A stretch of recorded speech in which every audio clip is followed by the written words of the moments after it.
Hello, and thanks so much for joining us today. I'm Carol Jenkins. The program is Black America, and we're in for a big treat today.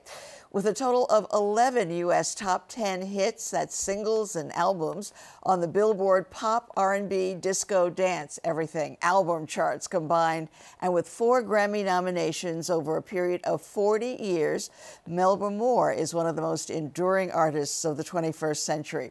She's here in the studio with us today to talk about her life as a performer and Tony Award-winning actor career, beginning with Singing for Us, Lift Every Voice and Sing, a recording of hers chosen for the permanent collection of the Library of Congress. Melba.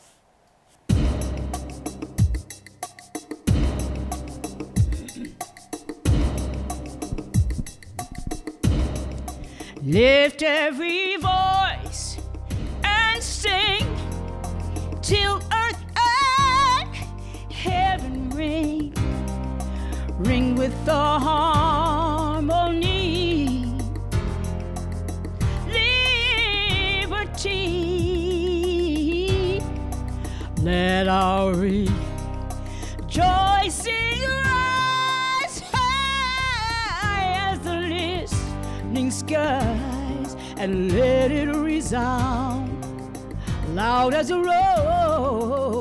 rolling sea.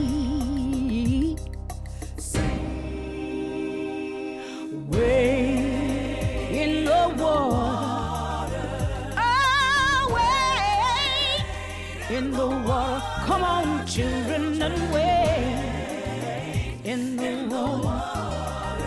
I know God will surely trouble the water. God of our silent tears, God of our weary years.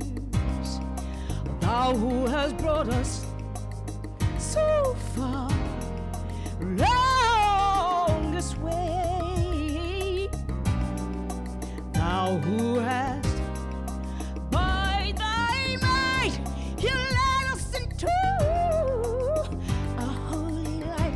Oh, keep us forever in your path, Lord, I'm praying. Then we will sing a song full of the rain that the dark past has torn. Yes, we're gonna sing a song full of the hope that the present has brought. Facing the rising sun of a brand new day just begun. To march on to the victory until it's won. Swing low, sweet chariot, coming for to carry me home. Swing low, sweet chariot, coming for to carry me.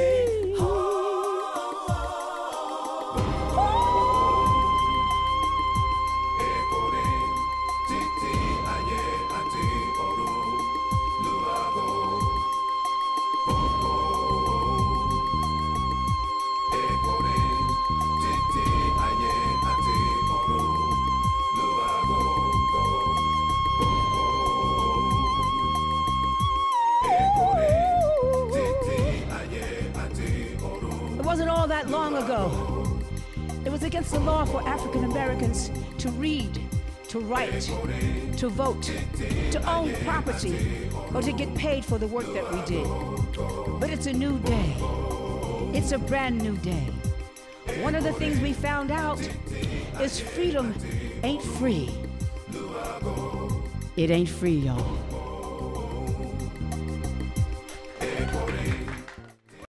That was so incredibly beautiful. And while Melba comes over to join us here on the set, I want to play a bit of Melba's Tony Award-winning turn in the Broadway smash Pearly Victorious. Let's take a listen.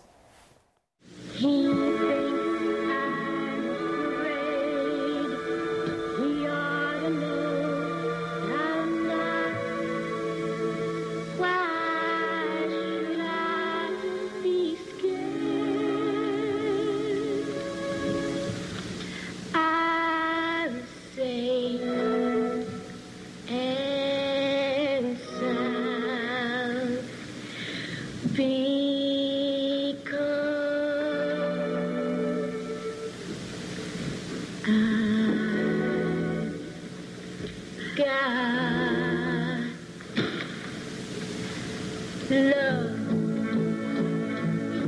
I got love. I got love.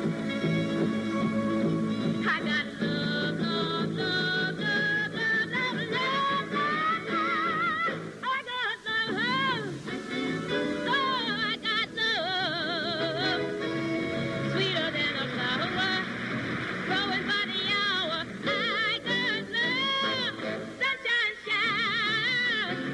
Oh, 'cause I got my carpet on the willow. I'm talking to my pillow 'cause I got love. Every time I'm with him, I know I'm a lucky girl. And for the first time in my life, someone in this world, mama, ooh, oh, 'cause I can't lose. Got a dog, honey. Every day is sunny 'cause I got love. Oh, I got love.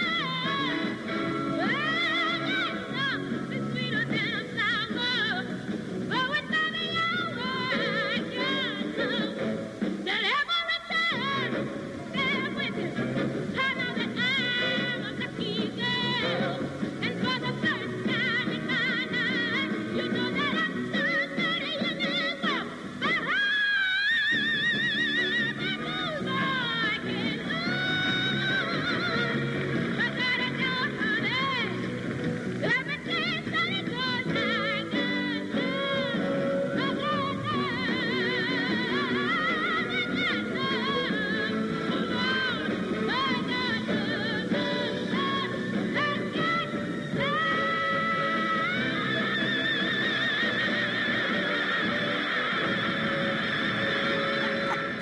Oh, that was great. What a set of pipes. You said what? Hit the note? Hit the note, get the note, get the note, You girl. got it. I think you got it. I'm telling you. And I also want to tell you that Lift Every Voice and Sing is not exactly what I sang in junior high school, I want you to know. No, that's right. That is something. I love that interpretation.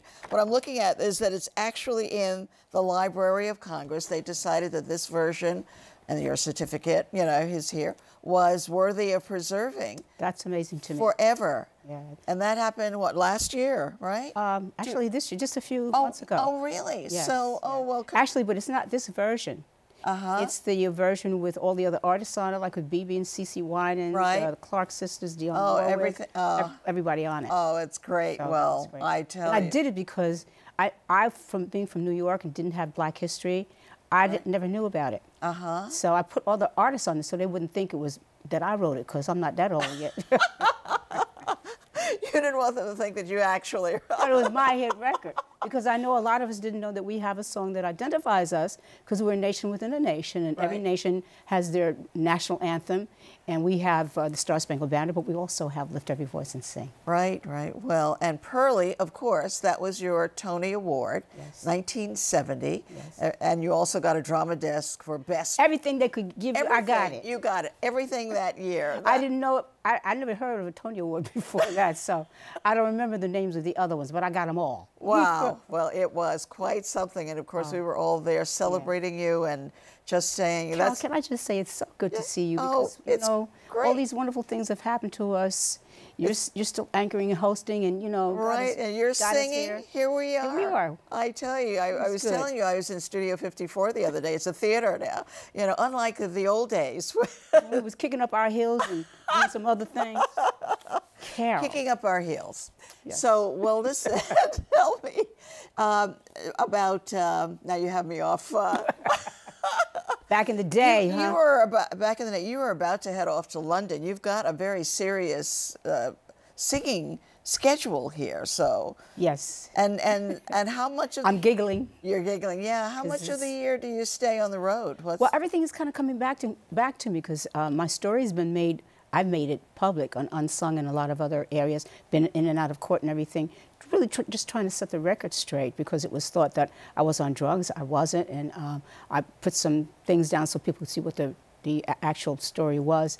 So I've had to make some comebacks, and so a lot of the things that were mine 20, maybe 30 years ago, were kind of put on ice. But now I'm going back to the UK for a real concert tour. I'm going to start it off at Jazz Cafe with a lot of the R&B hits that I've had, like Love's Coming At You, You Stepped Into My Life, Standing Right Here, Pick Me Up, I'll Dance, Lean on Me, the duet with Freddie, a whole bunch of stuff. My recording career is really coming back alive again. Oh, that is fantastic. And you were talking about the TV one, A Life Story. Yes, Unsung, yes. Which talks about, you know, you had this huge success in 1970 and then went through a tumultuous period, you know, and now you've resolved those issues. And that's a long time from then to now, but thank God for Jesus.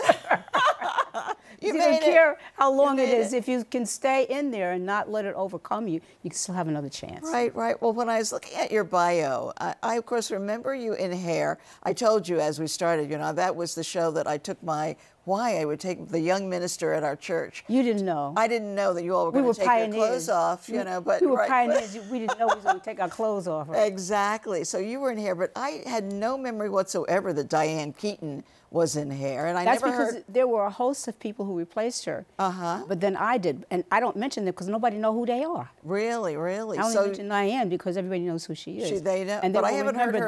that it was an important play, and you know that she went on, and you know she went on. But I haven't heard her sing a note since then. You know, I mean, she can sing. She doesn't want to sing. Really?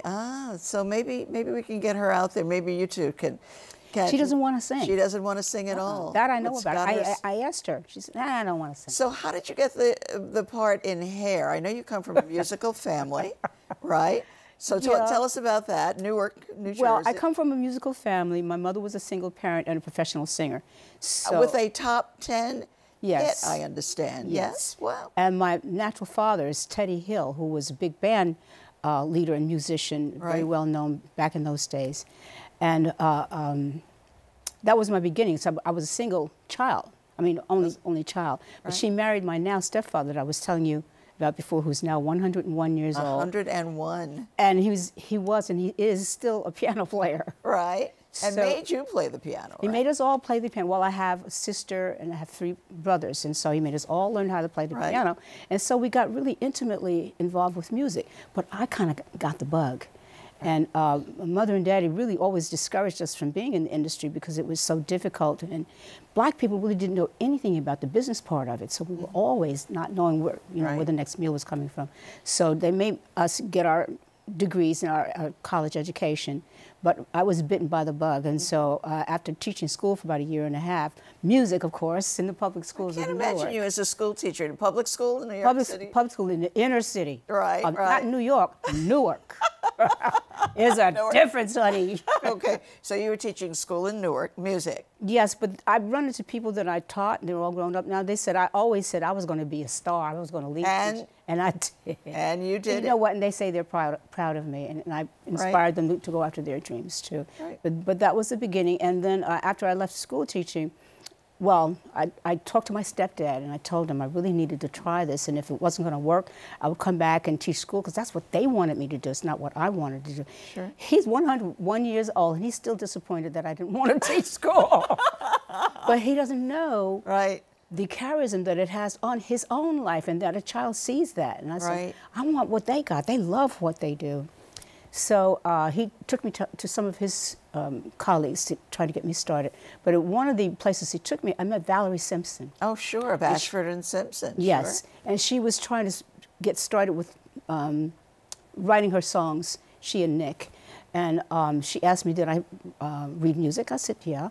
And she got me started in jingle work. On one of the recording sessions, trying to cut to the chase here, it was a recording of Galt McDermott, who wrote the music for Hair. And he was accompanied by Jim Rado and Jerry Ragnow on the session. And History. Well, yeah, so... History was made from... Well, what happened was they were still casting for the Broadway musical Hair, and they invited us all to come down and sing for the director and the producer if we wanted to, and that's how I got the Hair. Right, well, that's fantastic. And then Pearlie?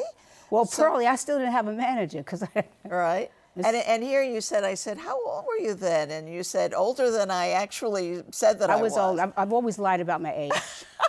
Well, I come from showbiz parents. Sure, of course you have. That's the first thing we learn. But you know, there is a reason. It's not ego. It's that if people think you're too old, you need people. You need them to support you. And if they say, well, she's...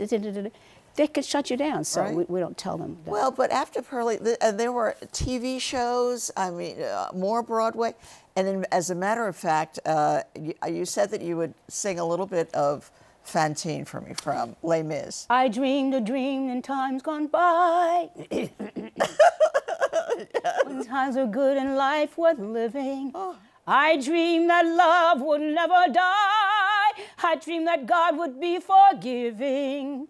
But the tigers come at night. That's enough. Right. Wow. So now that was in 1995, right? And you did that for what, several months that you were back on Broadway. Yes. And so suddenly, how did that happen? You were recording. Well, you know what? I was developing my own one-woman play because I had lost my career, I had lost my daughter, I had lost everything back in that time, and I was trying to start over. And Richard J. Alexander, who did the casting for Les Mis, was in this little place in Hollywood, Florida. Has anybody ever heard of that? In this little storefront. I've been there, actually, yes, Hollywood, well, a lot Florida. of theater people do live there. Sure, right. But I was in this little storefront trying to showcase my own one-woman play. Right. And what it did do was show the variety of types of things that I could do. He said, oh, I only know you from Pearlie. I didn't know you could sing classical music and all like that. And he put me in Les Mis as the female lead. Huh. That is fantastic. So now I was looking at your Facebook and Twitter accounts, and I see you were defending Janet Jackson, and I thought that this was something about how many top hits she's had, and you seem to be suggesting that they were trying to take away the honor from her, and well, can I be honest with you? My manager, Ron Richardson, is responsible for a lot of that. And oh, really? It's probably something he said. Do you think he could come over and do my Facebook? He does a really good job. On Twitter, that was a great job, Ron. He's the one who's shooting the video now? And yes. Oh, okay. He's the one who makes me look as good as I do. He's good. I get a lot anyway, thank you for it, Ron, for defending Janet Jackson, because they were trying to give the top hits someone else? To someone else, you know, and I think that... I'm absolutely in awe of Miss Janet and the career that she's had and the family history and all of that and the things I know that they've all had to overcome. Right. She's a shero. Yes, she is. And so were you. So talk to me about this it's tough being a woman in the performing arts, and no it matter still what. is. It still is. It still is. Yes. So tell us a little bit about that, of what you have to have. To me, especially now that I'm older, I see that back in the day, and my parents are my icons and the ones that I followed. We absolutely knew nothing about the business part of it, and that you have to have a team. And whatever it is you do, but you know, I'll talk about the art part of it, and we get so enamored, and I'm still enamored. It's so charismatic, you think there's nothing else in the world but what you want to do. But if you don't know the other part, you lose the privilege of doing that. And that is another total different way of thinking. But one of the great things I did get from my husband when we were married, where he was gifted, you know, he's in his late 60s now, and he's just learning to read and write. Is that right? But he kept that a secret. Really? But he's typical of what has happened to African Americans who were brought up in the South, poor sharecroppers, and their parents made them stay home to pick cotton. Sure. You don't even think about hearing about that these days. But sometimes that spawns genius. And that's a typical story of African Americans, especially of my generation. And but he insists, you know, that our daughter went to college and gets all of the things that he was deprived of. And he really babysitted me. I have all these hit records because he said, Melba, you got to go in the studio, and you have to do this, and you have to look like this. And he's responsible for my little tuxedo look. And he says, you're a cute type, you know. Don't be trying to be sexy. Just be cute. But, I mean, all of these things that help you shape your identity. And, you know, he says, you know, you really, you sing like you're white. And that was not a compliment. Oh, really? So he put me with McFadden and Whitehead to give me a little... Right, a little funk. Soul, you know? right. But it was those geniuses, those are instincts, and coming from a tough background where not only does nobody help you, but they make sure you stay down where you are, and you are profiled, and we know what that means now. You're picked out to make sure that you're the one that goes to jail and you spend your life there and you don't ever get to learn anything. But he came out of that background. And I did to a degree too. One of the typical things that we suffer is a broken family. And not having, a husband and Sure, two parent and a lot of families. things, really bad things happened to me as a child because there was no man in the house and because my mother was gone. But I think that's also the reason why we hang on to Jesus. Right. He comes in and helps us to do better and then, make it better for other people. Right. So what do you think of the business now? Are there people that you really like? We have first of all, we have some incredible artists. And now, you can't just stand there flat-footed and sing like me. You got to dance too. And I hear people saying, "Oh, well, they take off their clothes and we're free. We can do whatever we want to." And I think when we learn responsibility, then we'll do it. But I hear people say, "Oh, they just rip. I like to say they break dance with their voices." Right. But I said, well, let me see you do it. Right. So I think they're to be commended, and we have really good, solid singers and performers. And some of the television shows where they compete for to win, I think it's good. We've gone forward in terms of how we train young people for what's out here. Of course, we still have all of those that are left behind that have nothing and no one. So there's still a great deal for us to do as people who survived. Right. I like to do a lot of community service work where... Right. What kinds of things do you do? Well, whatever I'm invited to. Now that I'm a senior, I visit a lot the seniors because we don't want them to think that because they're older, they're not viable anymore. Exactly. And wherever I'm invited, because it's not about money, it's about going and seeing that, God has kept you alive for his purposes, and whatever that is, just do it. And so, what do you say to the seniors? And I want to know what you say. I say, look at me. And stay alive. Exactly, right, stay alive. And we're grateful to be seniors because the other alternative is you're going to be dead. Right, and what do you say to the young people, those who want to get in the business and those who... The main thing I say is you've got good health, you've got talent. Take a look and let other people show you by how they accolade you that you're something special, and take care of it. Don't take it for granted if you can. Learn about how to eat and how to take care, if it's your voice, take care of your voice. If you're a dancer, know that eventually you're probably going to get arthritis, so take a lot of glucosamine. Like the ball players, right. Well, yeah, right, exactly. I mean, yeah, because it's so wonderful to do, you can just think it's going to last forever. Right.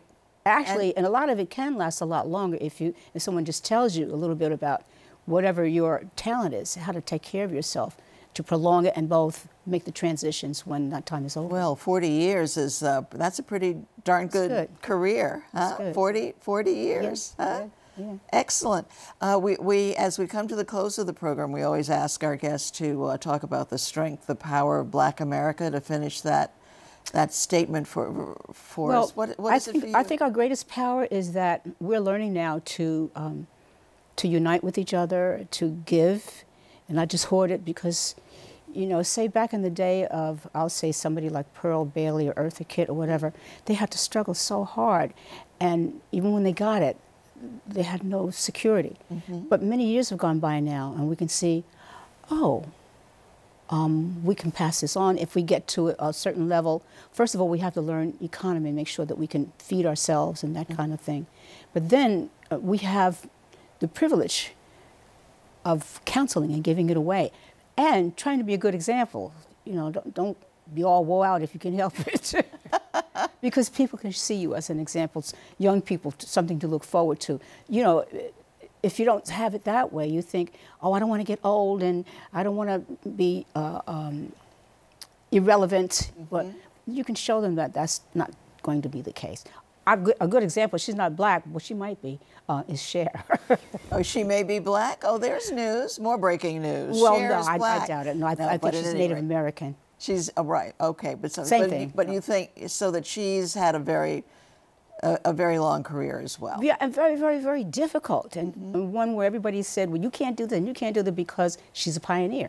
You have to understand that if you are going to be a pioneer, and African Americans have been without even wanting to be pioneers, there's no roadmap for you yet. So you have to learn how to develop your inner truth and strength so that you say, well, no, let me see what God says about this first of all, and let me try. Mm-hmm. So I think that's one thing we do. We keep trying.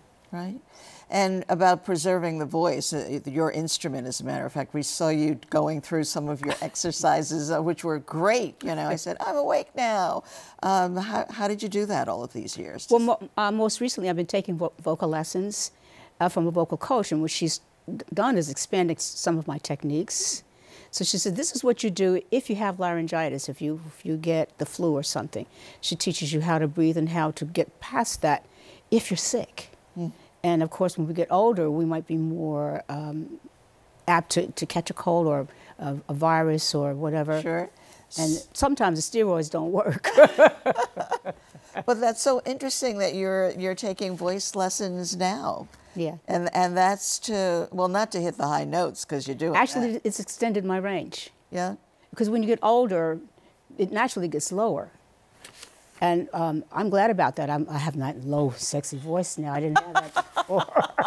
Well, Melba Moore, I want to tell you that this is such a treat to see you again. We haven't seen each other in a while, but it is great. Thank you for singing that jazz, really hot version of Lift Every Voice and Sing. And much, much success in the next 40 years. Yes, thank you. Thanks for being here. Thank you. And thanks to you all, too, for joining us today. I'm Carol Jenkins. The program is Black America. We'll see you the next time.